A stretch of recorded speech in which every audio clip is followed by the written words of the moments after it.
सर्वेभ्यो नमः। देववाणी संस्कृतम YouTube channel में आप सभी का हार्दिक अभिनंदन है। मित्रों, तर्क संग्रह की कक्षा संख्या 17 को पढ़ेंगे। आज 16 कक्षाएं मैंने आपको पढ़ा दी हैं। प्लेलिस्ट में कॉलम बना हुआ है, उसमें सभी कक्षाएं आपको क्रमानुसार प्राप्त हो जाएंगी। ठीक है, अपनी समय की सुविधा से जब चाहे तब पढ़िएगा। 16 कक्षाएं मित्रों मैंने पढ़ा दी हैं। ये तर्क संग्रह नाम की पुस्तक है। ये हमारी तर्क शक्ति को बढ़ाती है। ठीक है, तर्क शक्ति को बढ़ाती है। इस कारण से वास्तव में ये तर्क संग्रह नहीं है, परंतु ये तर्क संग्रह पुस्तक हमारी तर्क शक्ति को, तर्क सामर्थ्य को बढ़ाती है। ठीक है, तो कहते हैं कि 17वीं कक्षा को आज पढ़ेंगे। देखिए मित्रों, अब मैं आपसे एक निवेदन करने जा रहा हूं। ये संपूर्ण हमारा जो अभियान है, ये संपूर्ण जो अभियान है संस्कृत का, इस पर हम संस्कृत भाषा का शिक्षण करा रहे हैं, शास्त्रों का अध्ययन करा रहे हैं। ये पूर्णतः निःशुल्क रखा गया है प्रत्येक पाठक के लिए, चाहे समर्थ पाठक हैं चाहे असमर्थ पाठक हैं, सभी के लिए निःशुल्क रखा गया है। कोई भी इस प्लेटफॉर्म पर आकर के, देववाणी संस्कृतम यूट्यूब चैनल पर आकर के सब्सक्राइब करके पढ़ सकते हैं।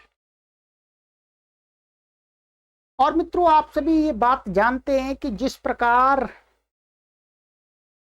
के शास्त्रों की कक्षा मैं चला रहा हूं, उनको पढ़ने वाले इस संसार में बहुत कम लोग हैं, परंतु अपनी इस प्राचीन विद्या को जीवित रखने के लिए, निरंतर आगे की पीढ़ी तक पहुंचाने के लिए, चाहे हमारे पास में पाठकों की संख्या कितनी भी कम हो, तो भी हमें पढ़ाना परम आवश्यक है। ये हमारा परम कर्तव्य है। मित्रों, इस अभियान को चलाने के लिए आप सभी जानते हैं कि व्यय होता है, पैसा लगता है। मैं इसमें पूर्णकालिक सेवा देता हूं, कोई सैलरी नहीं लेता, कोई वेतन नहीं लेता हूं। ठीक है, और हम जहां पर रह रहे हैं ये सभी कुछ किराए पर है। उसका किराया, बिजली का बिल, पानी का बिल, और भी हमारे टीम के सदस्य हैं उनकी व्यवस्था, सब कुछ पर व्यय होता है। और आप सभी जानते हैं हम शुल्क किसी से लेते नहीं है, फीस लेते नहीं है। तो आप ये भी विचार कर रहे होंगे कि फिर ये चलता कैसे है। सरकार हमको कोई अनुदान देती नहीं है, सहायता देती नहीं है, ना हम सरकार की सहायता लेते हैं, फिर ये चल कैसे रहा है। मित्रों, ये आप सभी श्रेष्ठ पाठकों के सहयोग से चल रहा है। मैं उन सभी पाठकों को नमन करता हूं, प्रणाम करता हूं, धन्यवाद करता हूं, जिनका निरंतर हमें सहयोग प्राप्त हो रहा है लंबे समय से। 5 वर्ष हो गए इस अभियान को चलाते हुए, तो उनके सहयोग से ये आगे बढ़ रहा है। परंतु सहयोग और चाहिए, इससे हम कार्य को और विस्तार दे सकें। कभी कभी सहयोग की कमी हो जाती है तो फिर हम आगे पीछे करते हैं। आप सभी से निवेदन करते हैं हाथ जोड़ के, भाई कुछ सहायता कर दो। तो मित्रों, आप सभी पाठकों से, चाहे आप आज पढ़ रहे हैं, चाहे पढ़ें आप 10 वर्ष बाद या 20 वर्ष बाद या 50 वर्ष बाद, ये अभियान एक लंबे समय के लिए चलाया हुआ है, सैकड़ों वर्ष तक चलता रहे। आप अपना परम कर्तव्य समझते हुए इस संस्कृत भाषा के प्रचार प्रसार के इस अभियान में मासिक सदस्य बन जाइएगा। आपसे कोई फिक्स डिमांड नहीं की जाती है, परमात्मा ने, उस परमपिता परमेश्वर ने आपको जितना भी सामर्थ्य दिया है, उस सामर्थ्य से आप प्रति माह इस देववाणी संस्कृतम संस्थान को अपना सहयोग भेजें, अपना परम कर्तव्य समझते हुए। हम अपना परम कर्तव्य समझ करके इस विद्या को निःशुल्क सबके लिए वितरण कर रहे हैं, दान कर रहे हैं। परंतु उस दान की प्रक्रिया को सुचारू रूप से चलाने के लिए आपके सहयोग की अपेक्षा है। तो आप सभी पाठक जो नहीं सहयोग कर रहे हैं वो भी अवश्य सहयोग करें। आपको यदि परमात्मा ने, हम तो प्रार्थना करते हैं परमपिता परमेश्वर आप सभी को समर्थ बनाए, सब प्रकार से समर्थ बनाए। आपको विद्यावान बनने के साथ साथ में धनवान भी बनना चाहिए। तो आपका जो भी सामर्थ्य है, जितना कम सामर्थ्य है थोड़ा तो कम सहयोग कीजिएगा, अधिक सामर्थ्य है तो अधिक कीजिएगा। घबराने की आवश्यकता नहीं। आपके द्वारा दिया गया एक एक पैसा यहाँ विद्या के प्रचार प्रसार में लगाया जाता है। किसी भी गलत कार्य में उसका प्रयोग नहीं होता है, उसका मिस यूज नहीं होता है। ये जिम्मेदारी, ये उत्तरदायित्व तो मैंने ले रखा है। ठीक है, आपके द्वारा दिया गया पैसा एकदम इसी कार्य में लगता है, अन्यथा कहीं नहीं लगता। ठीक है, चलिएगा तो सहयोग कीजिएगा मित्रों। ये आपने यहाँ पढ़ लिया होगा। ये जिस अकाउंट में आप सहयोग करेंगे, जिससे संचालित होती हैं सभी गतिविधियां, ये अकाउंट डिटेल लिखा हुआ है, वीडियो के डिस्क्रिप्शन में भी हमने डाल दिया है। ठीक है, और सरलता से ये गूगल पे और फोन पे पेटीएम नंबर दिया गया है आपको 9582104261। ध्यान रखेंगे 95 के बाद में 82 है। ठीक है, एक देववाणी का और दूसरा नंबर है वो 9562 है, 68 है, वो 68 वाला नहीं, ये अकाउंट से जुड़ा हुआ नंबर ये है 9582104261। ठीक है, और सरलता से आप सहयोग प्रदान कर सकें उसके लिए मैं आपके समक्ष QR कोड प्रस्तुत कर रहा हूं। इस पर आप स्कैन करके अपना सहयोग अवश्य भेजें। माह में जिस समय आपको अनुकूलता हो, जिस दिन अनुकूलता हो, तब आप हमें भेजें। ठीक है, इससे हम निश्चिंत होकर के निरंतर कार्य, अधिक से अधिक कार्य कर सके। बहुत कार्य करना है, अभी बहुत कार्य करना है। 20-25 वर्ष तक मुझे पढ़ाना है, तब जाकर के मैं कुछ कार्य कर पाऊंगा शास्त्रों का। ठीक है, चलिएगा तो ये हो गया निवेदन आपसे। और अपने मित्रगणों से भी थोड़ा सहयोग कराते रहिए अवश्य, उनको भी मासिक सदस्य बनाइएगा। तो मित्रों अभी हमने क्या पढ़ लिया, अब पढ़ना आरंभ करते हैं। ठीक, ये भी निवेदन बहुत आवश्यक है। ठीक है, बिना निवेदन के कार्य नहीं चलता है। ठीक है, तो ये मित्रों हमने आपको क्या पढ़ा दिया था, हमने ये पढ़ लिया जो ये सप्त पदार्थ थे, द्रव्य गुण कर्म सामान्य विशेष समवाया भावाः सप्त पदार्थ। ये जो 7 पदार्थ थे उनमें से जो द्रव्य पदार्थ था, द्रव्य कितने थे? तत्र द्रव्याणि पृथिव्य तेजो वायुवाकाश काल दिगात्म मनांसी नवैव। 9 द्रव्य थे। 9 द्रव्यों के लक्षणों को जान लिया। जान लिया, बाकी तो आप और दोबारा उसको पढ़ेंगे और अच्छी तरह समझ में आएगा। अब ये प्रथम पदार्थ हो गया है। अब द्वितीय पदार्थ है हमारा गुण। क्या है जी? बोलो। गुण, गुण पदार्थ है। गुण आपको बता दिए थे, यहां पर ही बताए थे कि गुण कितने होते हैं। 24 गुणा लिखा हुआ है। रूप रस गंध स्पर्श संख्या परिमाण पृथक्त्व संयोग विभाग परत्वा परत्व गुरुत्व द्रवत्व स्नेह शब्द बुद्धि सुख दुखेच्छा द्वेष प्रयत्न धर्मा धर्म संस्काराश 24 गुणा। 24 अब गुण है। अब गुणों का लक्षण पढ़ेंगे। 24 गुणों का लक्षण क्रमशः पढ़ते जाएंगे, ठीक है, धैर्य के साथ, आराम से, माइंड फ्री होकर के, एकदम तनाव नहीं लाना आप, ठीक है। चलिएगा, तो अब इसमें सर्वप्रथम कौन सा गुण है? रूप। बोलो मेरे साथ में, कौन सा गुण है? रूप। चलिए, अब देखते हैं कि श्रीमद अन्नम भट्ट जी रूप की क्या परिभाषा करते हैं, क्या लक्षण बनाते हैं। आप अपनी पुस्तक को खोल लीजिएगा, ठीक है, आइएगा। अथ गुण निरूपणम,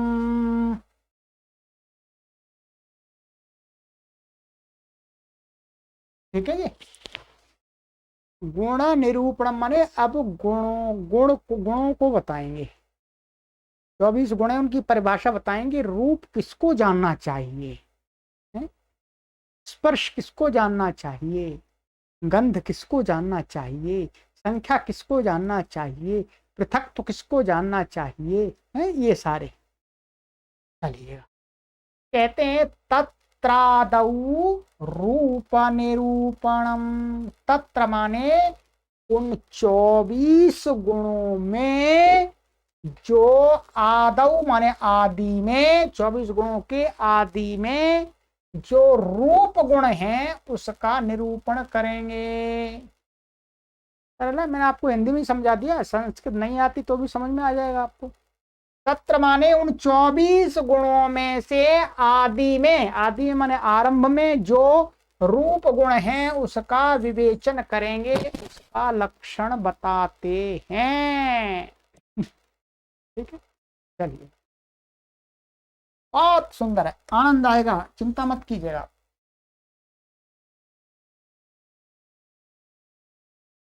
कहते हैं चक्षुरमात्र ग्राह्यो गुणो रूपम। लो जी, ये इसका लक्षण बना दिया। क्या? चक्षुरमात्र ग्राह्यो गुणो रूपम। कहते हैं उन 24 गुणों में, ध्यान दीजिएगा, उन 24 गुणों में से चक्षुर मात्र माने चक्षु मात्र माने मात्र चक्षु इंद्रिय हमारे पास में 5 हैं, घ्राण इंद्रिय, रसना इंद्रिय, और आपकी त्वक इंद्रिय, और आपकी कर्ण इंद्रिय, और ये चक्षु इंद्रिय। तो कहते हैं चक्षुर मात्र, चक्षु मात्र माने और कोई दूसरी इंद्रिय नहीं, चक माने चक्षु, ये चक्षु जो ज्ञान इंद्रिय है उससे, उस मात्र से ही ग्राह्य, ग्राह्य माने ज्ञान करना माने ज्ञान होना, या ग्राह्य का अर्थ ग्रहण होना का अर्थ है ज्ञान होना। तो कह रहे चक्षुर मात्र ग्राह्यो गुण, हमारे चक्षु मात्र से जो ज्ञान होने योग्य गुण, गुण तो 24 हैं, परंतु ये कह रहे चक्षु मात्र से जिस गुण का ज्ञान होता है उस गुण को क्या कहते हैं? रूपम। वो गुण रूप होता है। इस प्रकार से समझना है आपको, ठीक है।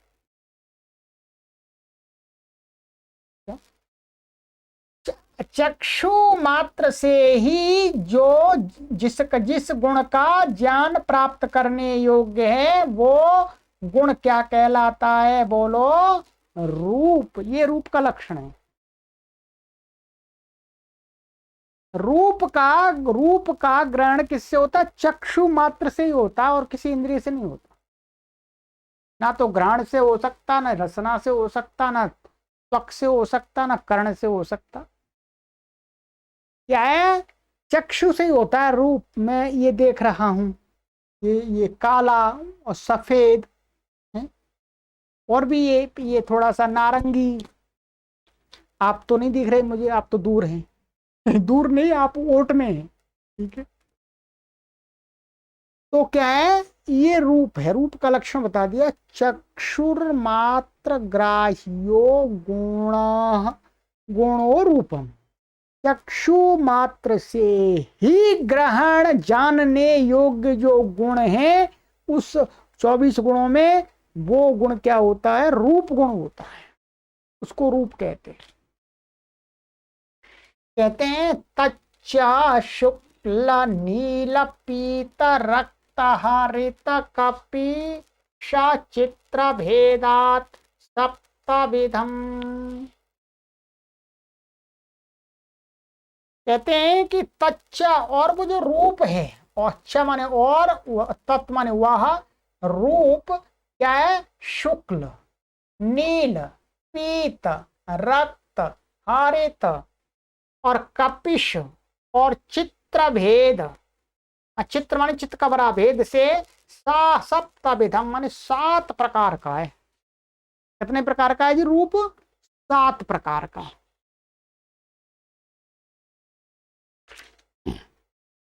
ये देखिएगा, शुक्ल का अर्थ होता है सफेद, हिंदी में अच्छी तरह समझा देते हैं आपको, व्हाइट कह सकते हैं। और नील, नील का अर्थ है यहां पर, एक तो नीला हो गया ब्लू, और एक काला। नील का अर्थ काला भी होता है, गहरा नीला काला जैसा बन जाता है। तो नील का अर्थ क्या है? नीला और काला दोनों का ग्रहण है, ठीक है। और फिर है पीत, पीत माने पीला, येलो। और आपका है रक्त, रक्त का अर्थ होता है लाल, रक्त भी लाल होता है ब्लड, लाल रेड हो गया। और हरित, हरित का अर्थ होता है हरा, ग्रीन। और कपिश, एक कपिश रंग होता है, भूरा होता है, भूरा। देखिए क्या होता है? भूरा होता है, थोड़ा भूरापन होता है। कैसे बताएंगे? एकदम सफेद वाइट नहीं होता, एकदम चमकील वाइट नहीं होता, थोड़ा भद्दा सा होता है, उसको भूरा बोलते हैं, भूरा। और चित्र, चित्र का अर्थ है चित्त का बरा। चित्त का बरा का अर्थ है कई रंग मिल गए, तो ऐसे कई रंग मिलाकर के बना हुआ रंग रूप है, तो वो बोलते हैं चित्त का बरा। तो ये 7 प्रकार के रूप शास्त्र में बताए जा रहे हैं, ठीक है। अब तो मैंने समझा दिया। और कहते हैं कि रूप, ये वाले रूप रहते कहां पर है? गुण ये रूप है जो कहां रहता है, इसका आधार भी तो बताना पड़ेगा। रहता कहां, इसका निवास स्थान तो बताना पड़ेगा। नाम से काम नहीं चलेगा, नाम और काम से भी काम नहीं चलेगा, धाम भी जानना होगा। प्रत्येक व्यक्ति के बारे में उसका नाम और काम और धाम जानना चाहिए, पक्का उस पर विश्वास करने के लिए। तो कहते हैं जी इनका स्थान है पृथ्वी जल तेजो वृत्ति। ये जो 7 ये गुण रूप है जो 7 प्रकार का, वो पृथ्वी के अंदर और जल के अंदर और तेज के अंदर रहता है। माने पृथ्वी जल तेज माने अग्नि। इसका मतलब ये गुण होते हैं वो द्रव्य में रहते हैं ज्यादातर, हैं। तो सभी द्रव्यों में नहीं रहता ये रूप, किस में रहता है? पृथ्वी में, जल में और अग्नि में। वायु में रूप नहीं होता, आकाश में रूप नहीं होता, काल में रूप नहीं होता, दिक् में रूप नहीं होता, मन में रूप नहीं होता, आत्मा में रूप नहीं होता। इन 3 में रूप रहता है, रूप गुण। कहते हैं रूप का निवास स्थान पृथ्वी है, जल है और अग्नि है। वृत्ति माने बर्तन, माने व्यवहार, जल में, पृथ्वी जल तेज में इसकी वृत्ति रह होती है, माने इसका व्यवहार होता है, वहां रहता है, इसका निवास स्थान होता है। कहते हैं क्या सभी में सभी रहते हैं? तीनों में सभी गुण रहते हैं, सभी रूप रहते हैं क्या? तो कहते हैं बता तत्र पृथिव्याम सप्तविधम, जो पृथ्वी है ये पहली वाली, ये इसमें तो ये सातों रूप रहते हैं। सप्तविधम, पृथ्वी में तो सातों प्रकार के रूप रहते हैं।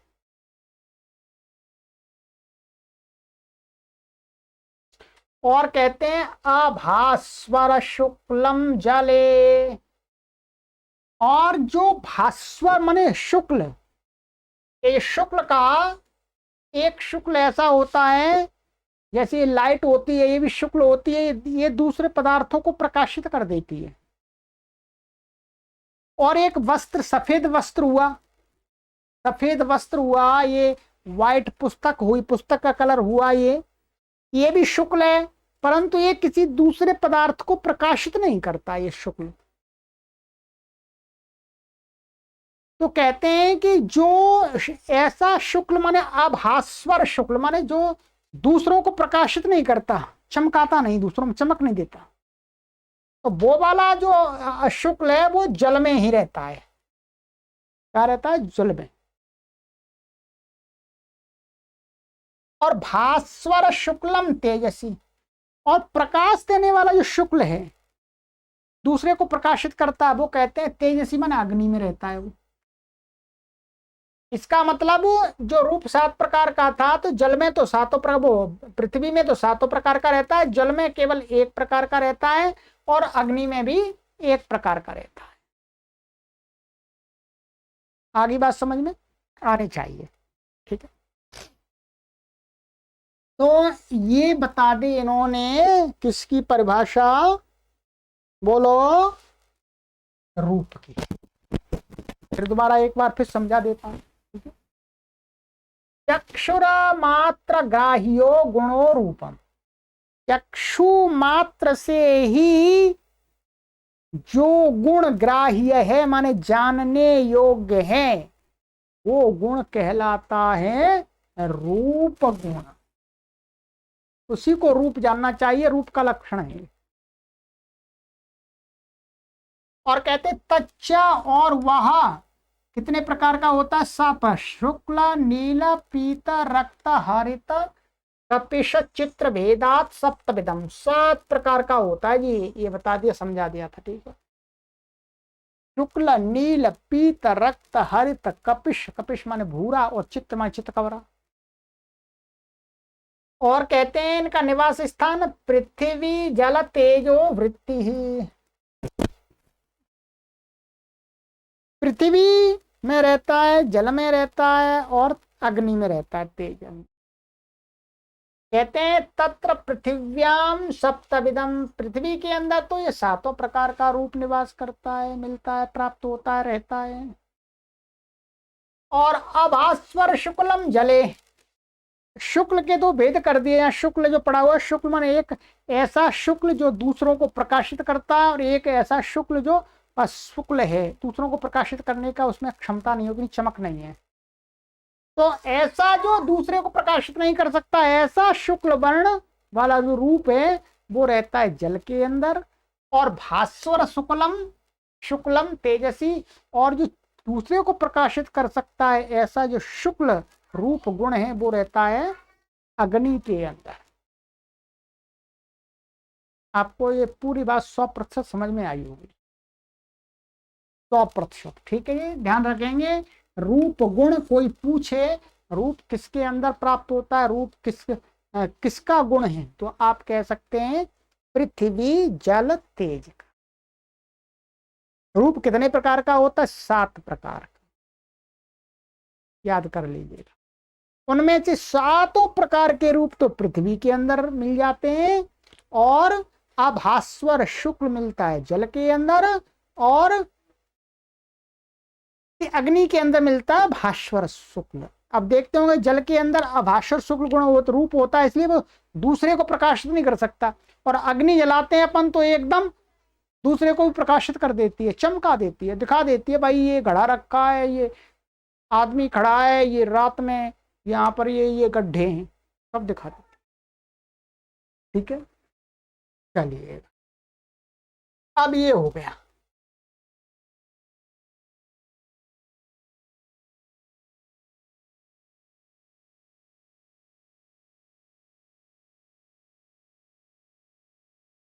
अब थोड़ी सी इस पर इस जो लक्षण बनाया था, इस लक्षण को परख लेते हैं। ठीक है, देखिए मूल बात तो जो बतानी थी वो तो समझा दी, ठीक है। अब ऐसी बात पर चर्चा कर रहे हैं कि नहीं समझ में आए तो भी कोई परेशानी नहीं है भैया, आपको वो अर्थ समझ में आ ही गया, समझा दिया मैंने। अब लक्षण में देखेंगे, परीक्षा करेंगे इसकी कि ये लक्षण सही है, गलत तो नहीं कहीं, और इससे छोटा भी लक्षण बन सकता था क्या, ठीक है। इस पुस्तक में दिया हुआ है, जहां पर ये दिया हुआ है उसी वाले विवरण में दिया हुआ है, ठीक है। ये देखिएगा, यहां पर चक्षु मात्र ग्राह्य, ठीक है।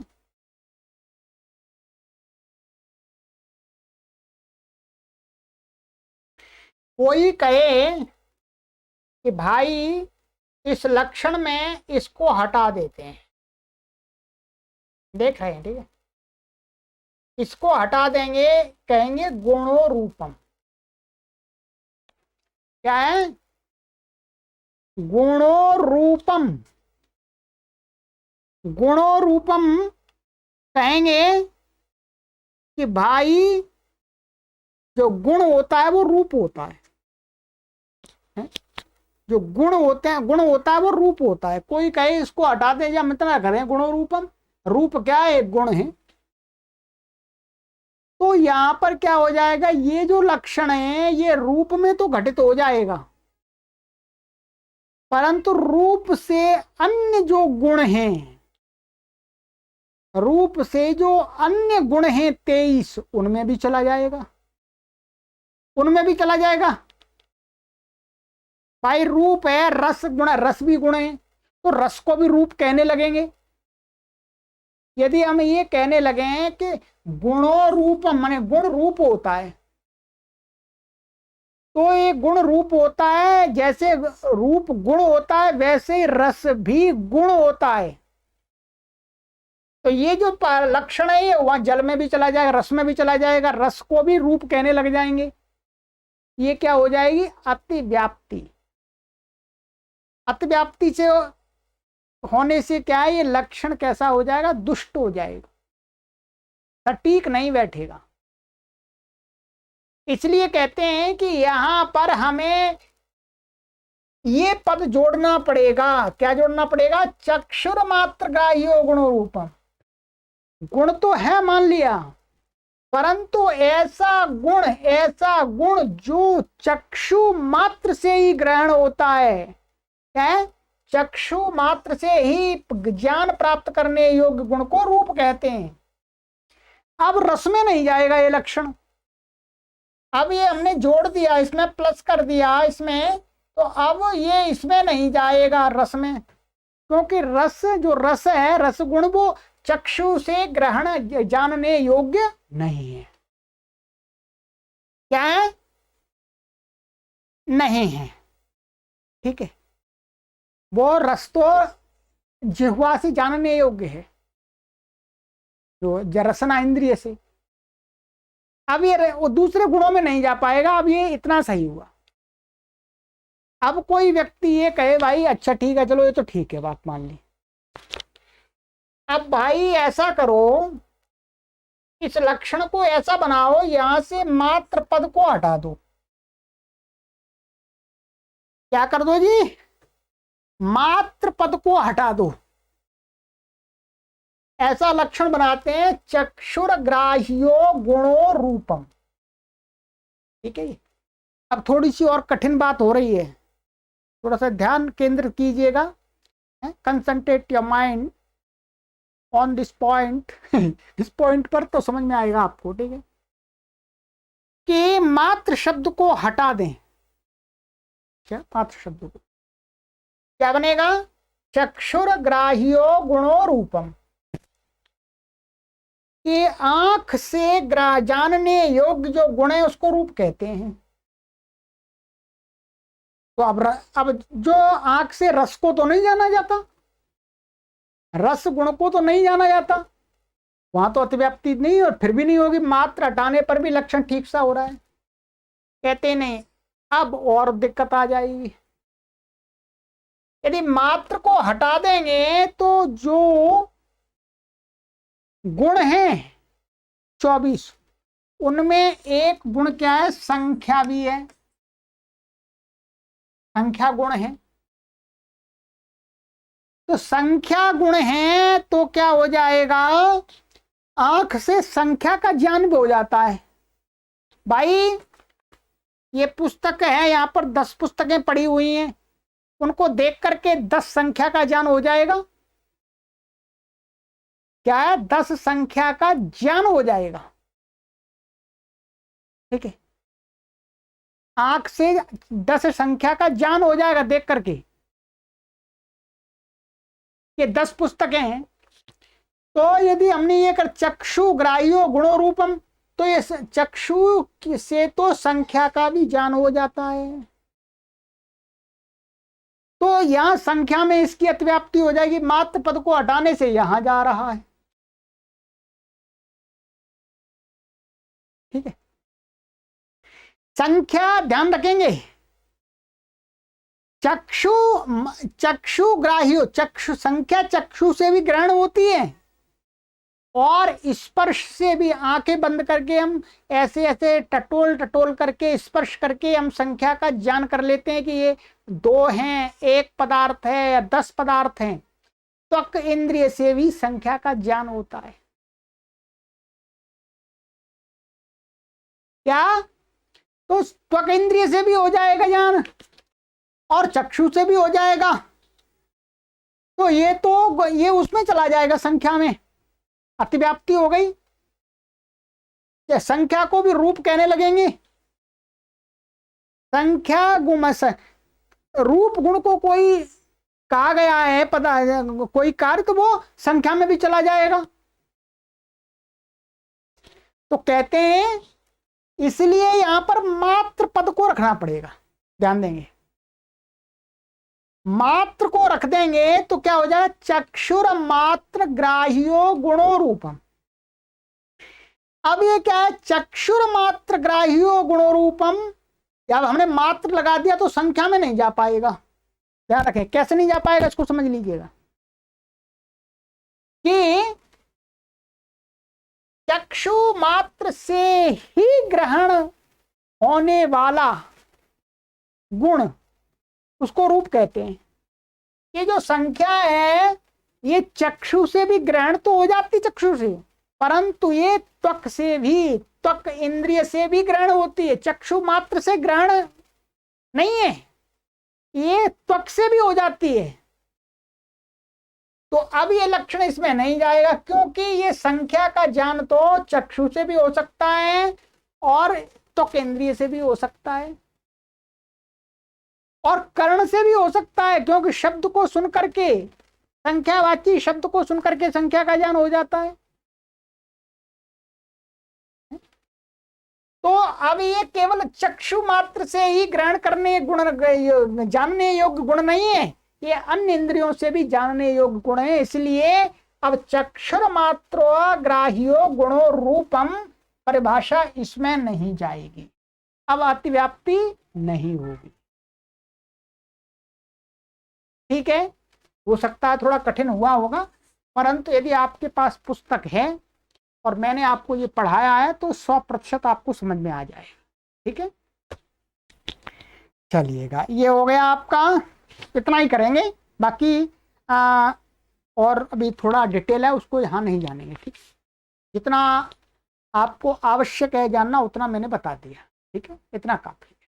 चलिएगा, तो आज की कक्षा में हमने रूप गुण के बारे में जान लिया है। देखिए, मुख्य चीज तो ये होती है कि ये सिद्धांत क्या है, क्या कहना चाह रहे हैं, वो चीज समझ में आनी चाहिए। बाकी तो ये परीक्षण करना, ये करना, इसमें कहीं पर भी कोई परीक्षा समझ में नहीं आती तो कोई परेशानी नहीं है। ये समझ में आपको आ ही गया कि रूप क्या है, चक्षु मात्र से ही ग्रहण होता है और किसी इंद्रिय से नहीं होता है। ठीक है, और वो 7 प्रकार का बता दिया और पृथ्वी में 7 प्रकार का रहता है और जल में एक प्रकार का रहता है, अग्नि में एक प्रकार का रहता है। अन्य द्रव्यों में ये रूप नहीं रहता है, ये ध्यान रख लें।